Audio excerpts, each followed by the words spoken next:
నమస్తే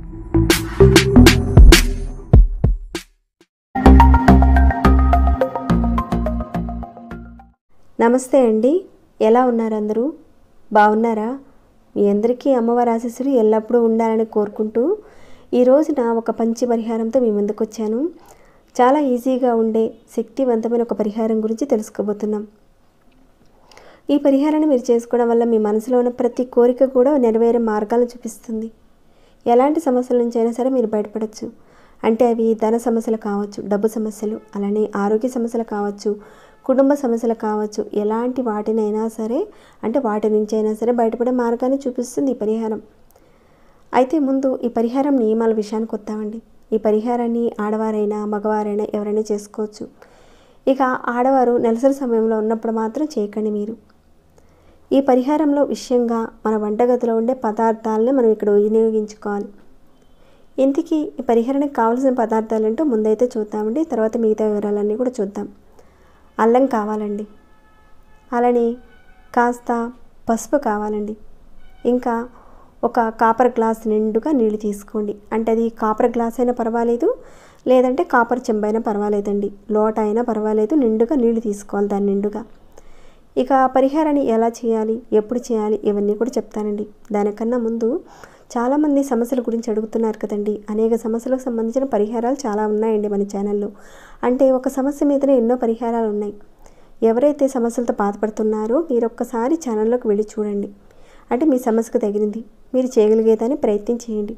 అంటే అది నేను చేయగలుగుతాను అని మీకు ఒక నమ్మకం, కాన్ఫిడెంట్ ఉంటేనే చేయండి. అలానే ఏ వీడియోలోనైనా సరేనండి, ఆహారానికి సంబంధించిన నియమ నిబంధనలన్నీ కూడా ఎలాంటివి ఉన్నా కానీ నేను చెబుతూ ఉంటానండి. ఒకవేళ నేను చెప్పలేదనుకోండి, అక్కడ మీరు పాటించిన అవసరం లేదు. వీడియోలో చెప్పిన విధంగా అక్కడున్న పదార్థము, ఆ సమయము అదంతా కూడా ఆ టైంలోనే చేయాలండి. ఆ టైంలో కాకుండా అరగంటకు ముందు చేసేసానండి, అరగంటకు తర్వాత చేశానండి అంటే ఫలితాలు అయితే రావండి. ఎందుకంటే ఇక్కడ చేసే పరిహారాల విషయంలో అక్కడున్న పదార్థము, టైం అనేది చాలా ఇంపార్టెంట్ అండి. అలానే ఈ పరిహారం విషయంలో కూడా ఏ సమయంలో చేయాలి ఏంటనేది అన్నీ కూడా చెప్తానండి. ముందైతే మీరు లైక్ చేశారా లేదా అనేది ఒక్కసారి చూడండి. లైక్స్ అనేవి చాలా ఇంపార్టెంట్ అండి. మీరు ఇచ్చే లైక్స్ వల్ల ఈ వీడియో అనేది 10 మందికి రికమెండ్ చేస్తుంది యూట్యూబ్. వారి లైఫ్కి కూడా మీరు హెల్ప్ ఇచ్చిన వారు అవుతారు, నాకు కాస్త ఇంట్రెస్ట్ ఇచ్చిన వాళ్ళు అవుతారండి. కాస్త ఒక లైక్ ఇవ్వండి. ఇక వీడియోని అయితే చివరి వరకు చూడండి, స్కిప్ చేయకుండా. సబ్స్క్రైబ్ కాని వాళ్ళు సబ్స్క్రైబ్ చేసుకొని నోటిఫికేషన్ వచ్చేలా ఆన్లో పెట్టుకోండి. ఇక లేట్ చేయకుండా మనం పరిహారం మాటకు వెళదామండి. ఈ అల్లం గురించి చెప్పాలంటే ఆయుర్వేద పరంగా చాలా వరకు ఉపయోగిస్తూ ఉంటాం. అలానే ఈ అల్లాన్ని స్టార్ ఆకారంలో మనం కుండీలో పెట్టి ఏ విధంగా పరిహారం చేసుకోవాలన్నది కూడా నేను ముందు వీడియోలో చెప్పాను. రెగ్యులర్గా చూసేవారికి తెలిసే ఉంటుంది. అలానే ఈ మొక్కని మన ఇంట్లో ఉంటే, అంటే కుండీలో పెంచుకోవడం వల్ల ఎలాంటి లాభాలు కలుగుతాయి అనేది కూడా నేను ముందు వీడియోలో క్లియర్గా చెప్పాను. ఇక అదంతా కూడా నేను చెప్పాను అనుకోండి, ఈ వీడియోలో లెంత్ ఎక్కువైపోతుంది. కాబట్టి ఒకవేళ చూడని వారు ఉంటే ఆ వీడియోని ఒక్కసారి మీరు వాచ్ చేయండి. ఇక ఈ పరిహారాన్ని అయితే మనం మర్రి చెట్టు దగ్గర చేసుకోవాలి.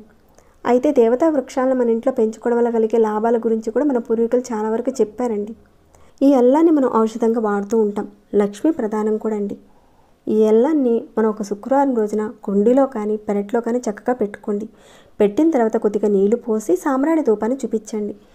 ఇలా మీరు విశ్వాసంతో చేయండి, లక్ష్మీ ప్రాప్తి కలుగుతుంది. ఇదంతా నేను ముందు వీడియోలో కూడా చెప్పానండి. అలానే ఈ పరిహారం విషయంలో కూడా మనం అల్లాన్ని వాడాలి. ఎవరి జాతకంలో అయితే గురువు బలహీనంగా ఉన్నాడో, అలానే జాతకంలో భూత ప్రేత పిశాచ బాధలు ఇలాంటి వాటి వల్ల మీకు ఇంకా గ్రహాల యొక్క అనుకూలత అనేది లేకపోవడం వల్ల కూడా ఇబ్బందులు కలుగుతూ ఉంటాయి. అటు ఆర్థికంగాను, ఇటు ఆరోగ్యపరంగాను, ధనపరంగా కూడా ఇబ్బందులు ఎదుర్కొంటూ ఉంటారు. మీరు భయం అనేది లేకుండా చిన్న పరిహారం చేసుకోండి, మంచి రిజల్ట్ అయితే ఉంటుంది. ఎందుకంటే పరిహారాన్ని మనం ఎందుకు చేస్తున్నాం అనేది ముందు తెలుసుకున్న తర్వాత మనకు ఒక ప్రేరణ కలుగుతుంది. ఈ పరిహారం చేస్తే నాకు మంచి ఫలితం వస్తుంది అని మీ మనసుకు అనిపించి మీరు పరిహారాన్ని మొదలు పెడతారు. దానివల్ల మీకు మంచి ఫలితాలు అనేవి తొందరగా వచ్చే అవకాశాలు ఉంటాయి. అయితే ఈ పరిహారాన్ని మీరు మర్రి చెట్టు దగ్గర చేయాలండి. శుక్రవారం రోజున, ఏదైనా మీకు వీలైన ఒక శుక్రవారం రోజున ఉదయం పూట 6 గంటల నుంచి సాయంత్రం 5 గంటల లోపుగా చేయాలి. 5 గంటలు అయిన తర్వాత మాత్రం చేయకండి, 5 గంటల లోపుగానే చేయాలి. ముందుగా మర్రి చెట్టు మీ చుట్టుపక్కల ఎక్కడైనా ఉందేమో చూడండి, లేదంటే దేవాలయంలోని మర్రి చెట్టు దగ్గరైనా సరే చేసుకోవచ్చండి. లేదా మీ చుట్టుపక్కల ఎక్కడైనా ఉందేమో చూసుకోండి, అక్కడైనా చేసుకోవచ్చు. కానీ చిన్న చెట్టు కాకుండా కాస్త పెద్ద చెట్టుని చూసుకోవాలి. ముందుగా మీరు ఈ కాపర్ లోటా నిండుగా నీళ్లు తీసుకున్నారు కదండి, తీసుకున్న తర్వాత దాంట్లో కొద్దిగా పసుపు వేయండి. తర్వాత అంటే ఒక చిటికెడు వేయండి సరిపోతుంది. వేసిన తర్వాత చెట్టు దగ్గరికి వెళ్ళండి. అంటే ఈ లోటాలో ఇంటి దగ్గర పసుపు వేసి కలిపి అంతా కూడా చెట్టు దగ్గరికి తీసుకువెళ్తారు. వెళ్ళే ముందు మీతో పాటే ఒక అల్లం ముక్కను కూడా తీసుకువెళ్ళండి. ముందుగా మీరు ఏం చేస్తారంటే చెట్టు దగ్గరికి వెళ్ళిన తర్వాత ఈ రాగి లోటాలో ఉన్న నీళ్ళని చెట్టు మొదట్లో పోసేయండి. పోసిన తర్వాత చెట్టు చుట్టూతా ఒక 7 ప్రదక్షిణాలు చేయండి. అది కూడా యాంటీ క్లాక్ వైజ్గా చేయాలి. ప్రదక్షిణాలు చేసిన తర్వాత మీరు ఈ అల్లం ముక్క ఉంది కదండి, దీన్ని ఈ విధంగా చక్కగా పట్టుకొని మీరు ఆ చెట్టు మీద మీ మనసులో ఉన్న కోరికను అల్లం మొక్కతో రాయాలి. ఏ భాషలోనైనా సరే మీరు రాయొచ్చు. మీరు ఒక సమస్యతో బాధపడుతున్నారు, ఆ సమస్య రాయండి. కాకపోతే ఇక్కడ రాసేటప్పుడు చెట్టు మీద అయితే ఏమీ కనపడదండి. అది మీ మనసుకు తెలుసు. ఏ సమస్య గురించి రాస్తున్నారు అనేది, ఎలా రాస్తున్నారు అనేది మీ మనసుకు తెలుసు. కాబట్టి అక్కడ కనిపించినా కనిపించకపోయినా పర్వాలేదండి, అక్కడ రాయండి. ఏదైనా ఒకే ఒక సమస్య గురించి మాత్రమే రాయాలండి. ఒకవేళ కోరిక ఉందనుకోండి, కోరిక రాయండి. అది కూడా ఒకే ఒక్క కోరిక మాత్రమే రాయాలి. మీరు రాసిన తర్వాత చెట్టుకి మీరు ఒకసారి నమస్కారం చేసుకుని తిరిగి ఇంటికి వచ్చేయండి. దీనిని కేవలం ఒకే ఒక్క శుక్రవారం రోజున చేస్తే సరిపోతుందండి. అంటే ఈ శుక్రవారం రోజున చేశారు, మళ్ళీ నెక్స్ట్ వచ్చే శుక్రవారంలోగా మీ కోరిక తీరడానికి అవకాశం ఉంటుంది. అంటే కొందరికి తీరే మార్గం ఉంటుంది, కొందరికి తీరని విధంగా కూడా ఉంటుంది. కాబట్టి ఒకవేళ తీరలేదనుకోండి మీ కోరిక, మళ్ళీ రెండవ శుక్రవారం రోజున యథావిధిగా చేయండి. అలా మీరు రాసిన తర్వాత రెండవ శుక్రవారంలో మీ యొక్క కోరిక తీరిపోయిందనుకోండి, ఇక తర్వాత చేయనవసరం లేదు. రెండవ శుక్రవారం కూడా చేశారు, అయినా తీరలేదు, మరో శుక్రవారం రోజున చేయండి. ఇలా మీ కోరిక తీరేంత వరకు ఏదో ఒక శుక్రవారం మీరు చేసి తర్వాత కోరిక అనేది తప్పకుండా నెరవేరుతుందండి. అలా మీరు 2 శుక్రవారాలు కానీ 3 శుక్రవారాలు కానీ 4 శుక్రవారాలైనా సరే ఈలోగా మీ కోరిక తీరడానికి అవకాశం ఉంటుంది. ప్రతి శుక్రవారం చేయించండి, కానీ నెలసరి సమయంలో మాత్రం చేయకండి. మీ జాతకంలో గురువు బలహీనంగా ఉన్నాడు, జాతకంలో గ్రహపీడ ఉంది, ఒక్కోసారి దేవతల యొక్క శాపాల వల్ల, మీ పూర్వజన్మల శాపాల వల్ల, కర్మల వల్ల అత్యధికంగా ఇబ్బందులు పడుతూ ధనానికి సంబంధించిన లక్ష్మీ కృప అనేది లేక బాధపడుతూ ఉంటారు. మీరు అల్లంతో ఈ పరిహారం చేయడం వల్ల ఖచ్చితంగా వాటి నుంచి బయటపడతారు. అద్భుతంగా పనిచేస్తుందండి. అలానే ఇంతకుముందు కూడా చెప్పాను మీకు, ఏదైనా మీకు సమస్యలు కానీ కోరికలు కానీ అలాంటివి ఉన్నప్పుడు తెల్లదారంతో కానీ ఎర్రదారంతో కానీ మీరు ప్రదక్షిణాలు చేయడం వల్ల ఆ కోరికలు తీరుతాయని, అలానే ఈ మర్రి చెట్టు నుంచి చేసే పరిహారాల గురించి కూడా చాలా చెప్పాను.